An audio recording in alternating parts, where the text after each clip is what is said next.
Welcome back.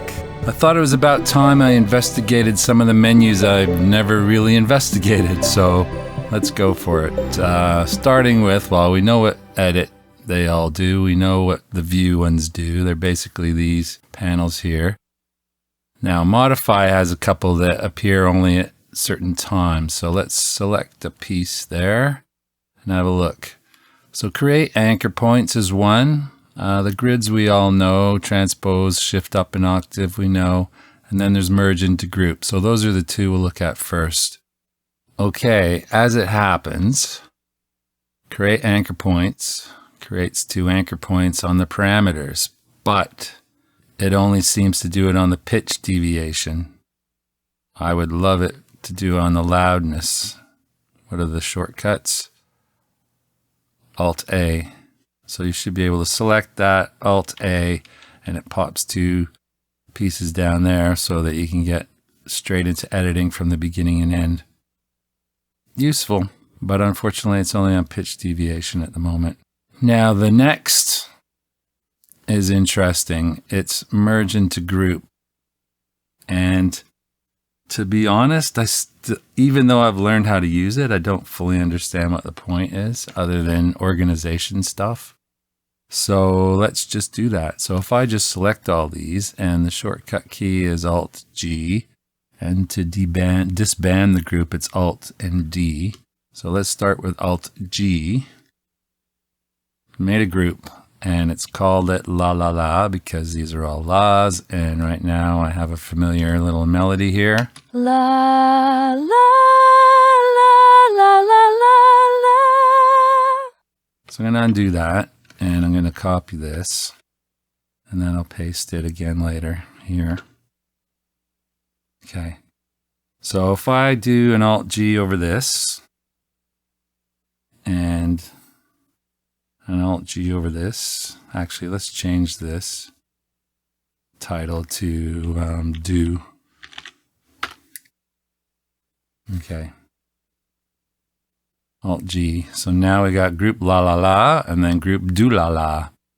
And if you go to your library, oh, look at there they are. And they even show you a little preview there, which is fine and dandy. But all you can do is delete it. So like I right click on it, you can delete the group. Looks like you can reorder them. Yeah, so you can reorder them. I suppose if you have a complicated project, and especially now they'll be able to support different colors per tracks, you could actually find some uses for this, grouping your backing vocals together, that sort of thing. What else does it mean though, being in a group, right? It means that if I select one, I've selected them all, which is also useful. Now here's a function that I just don't understand, and it's like they started it and decided not to do anything more with it, and that is if you right click here, you can go to group, La La La 1, and it highlights that group, okay, but that's it. Right clicking on it again just gives you the ability to go to the next group, or the previous group, and here's the funny thing.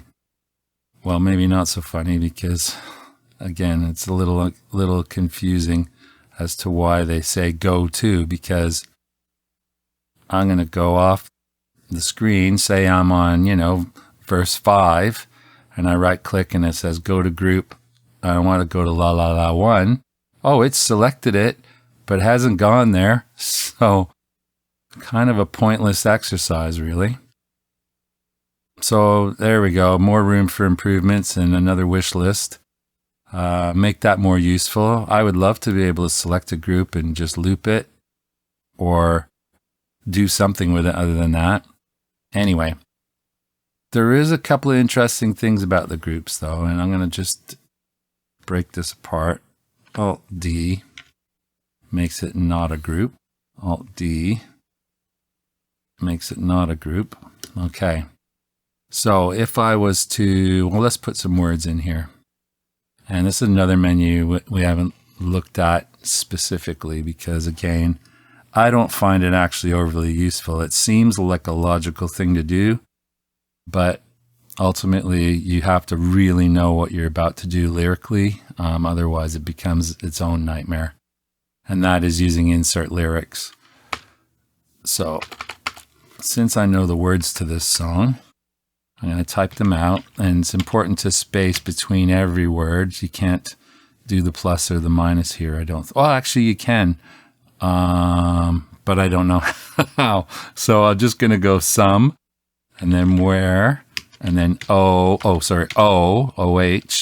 and then V-E-R, like they were, making phonetic spellings here, over the rain. And if I type B-O-W, it's going to say bow because it doesn't know if it's bow or bow. So I'm just going to leave the W off. Hit OK.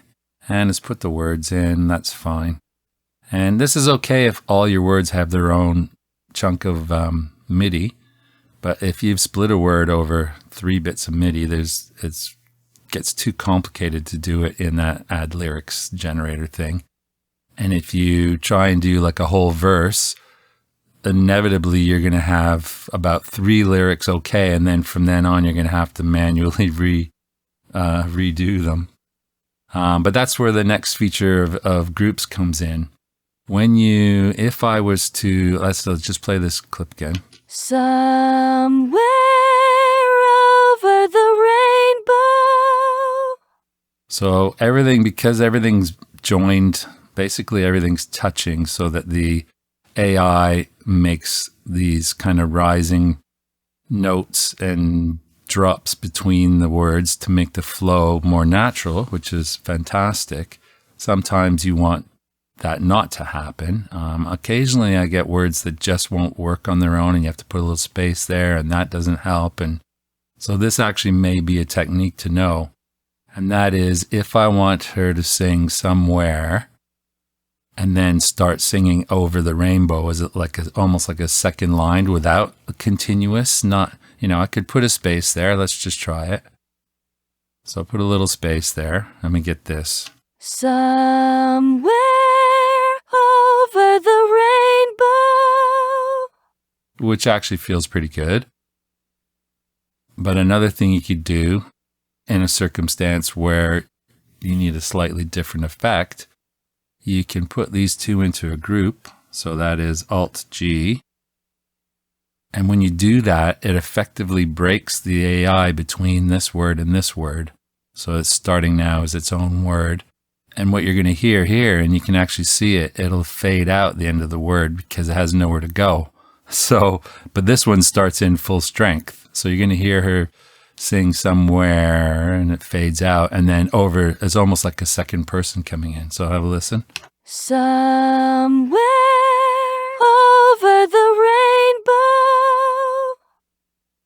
rainbow. Okay, so I haven't thought of a use for that yet, but never say never, right? There will be a time when that little technique may be exactly what you need, where you need just a little bit of separation without putting a silence between them. Because if there was music underneath, you probably wouldn't even notice that. And the O sounds like the over the rainbow sounds stronger when it cuts in on its own full strength and it's not sort of being transitioned to from the previous word. But again, it's probably easier to put a space in there. So I'm trying to be positive here, folks. So that's groups. The next thing, this is actually an interesting one. It's under auto process. So if I select this group here and go to auto process, there's this thing under melody says ornament selected notes. And you really only notice it properly when you do it over a whole phrase like this. So we have this usual somewhere over the rainbow. And what this will do is cut in a few places and change the pitch a little bit usually by a tone, right? So that it's like you're rising between, it's like adding a little bit more humanness into the performance. So I'll show you how it goes. Here we go. Let's just leave them on default and go okay. You see what it's done? It's chopped it into bits because this is the same thing here. So what does it sound like? Well, here we go. Somewhere over the rainbow. So it's actually kind of nice in the end after all that. And it's a very quick way to try something out for sure. You know, it adds a little bit more, you know, I'd say groove to it, but it's kind of is because they're not just plain flat words that they're singing now. That she's singing like rising notes, which is quite a normal thing for us humans to do, because some of us need to find the pitch by starting at the wrong pitch and transitioning into it. So there you go. So that's kind of cool. That was this melody under, hang on, that was this melody ornament select notes. Retakes we know about. Project, nothing to see here. Transport, nothing to see here. Except there is a function called loop over selected notes. And it doesn't have a shortcut by default, but I've put the shortcut L in there. So what happens is if I select that and hit L, somewhere over the rainbow, it goes straight into play and loops basically. So let's turn the loop off. And if you don't know where that is, it's under settings at the very bottom. And then further down. I mean, they have most functions here, but not any of the useful ones, which is really odd. Okay. So yeah, transport, loop over selected notes. And I put an L in there. I also added in, which weren't by default, seek to beginning. I use the home button, and seek to the end, I use the end button, and seek to measure, I use the period or decimal key. And if I want to get rid of that, I think I'd just click on it and say remove shortcut. So if I want to add it new, I just click in here, plus, and then press a key combination now. So it could be control something or whatever, but I'm just going to put a decimal point off the numeric keyboard. There you go. It's taking it. I hit OK.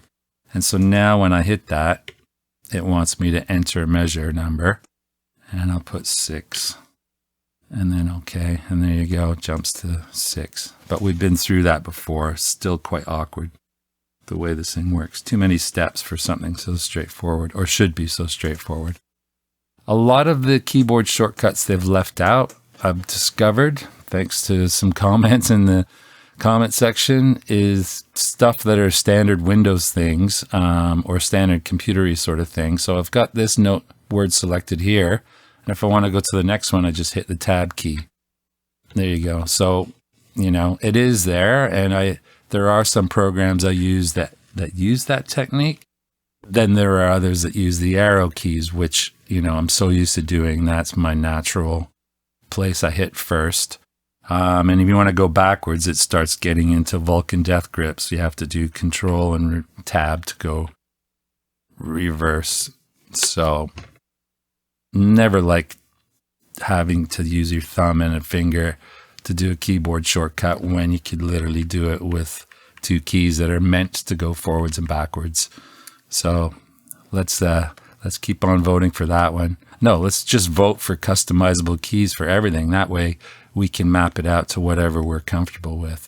Oh, the other conventions that apply, just, you know, again, sort of standard across the industry, is when you have something that has a value like, let's just use, okay, vibrato modulation. It's at 1 right now, and I can go down. You see how it's, you know, moves as you would expect. Well, if you hold control while you're doing this, then it goes to like 1/10 of the speed, which is great. So if you want to do a fine adjustment, you know, I want to get exactly on 0.90. It's much easier than trying to drag this there. I mean, you can always tap it in, but that's more work than just grabbing the control key and dragging it into the spot. So that's kind of cool. The control also works, as you know, when you're moving words. Like, so if I want to move this, and but it's all over the place. But if I hit control, it only moves side to side, and shift, it only moves up and down.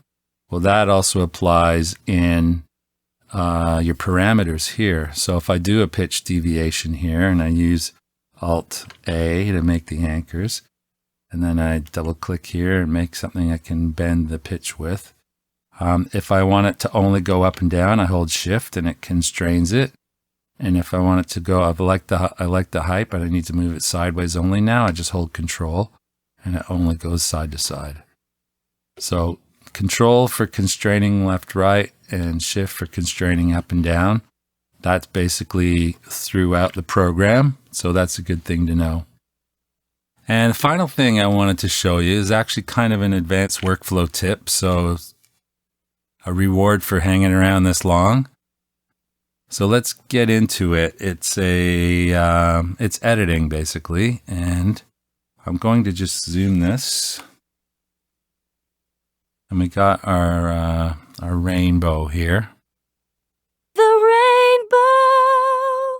So when you select a note like this that you want to edit and you switch to manual, it fires the pitch deviation into the parameter window. And the nice thing is that you can make that nice and big. It's a lot easier than working on that space there, right? So the first thing you can do, and this is something else, another menu that only comes up when this is available. If I select these, under Modify, Simplify Parameters. Hey. So when you have a complex, like lots of little jiggly lines in there, or if you draw one in yourself, right? So say we go in here and get the pen or the pencil and go, let's get rid of that. And then I'm going to give it some wiggle. And then we're going to come back out to that. And when I reselect the cursor, oh, okay, so that's not too bad. But sometimes you get lots of little points in between. And regardless, I can just do that. And there's a keyboard shortcut for this one, which is useful. And that is Alt-S. So I select these and then Alt-S. It simplifies that line. And you get a pretty good representation up here what's going on. So if I can see that big flat line there and I want to adjust that, I can just grab this and you can see it moving up here. Again, it just works better than this. Like when you're editing in here, actually you can do it with this. Yeah, it's basically the same, but you can see a little tiny bit of movement is exaggerated here. So having the ability to scale this huge and see what's going on here is actually really pretty good. So I could make that note there. But the thing I find most useful with this is, let's get this back to what it was. Going back to sing mode, it does leave some rubbish behind, so you should clean that out. When you're in sing mode and you want to try out a bunch of takes, let's go to pitch, crank it up, generate, generate, generate.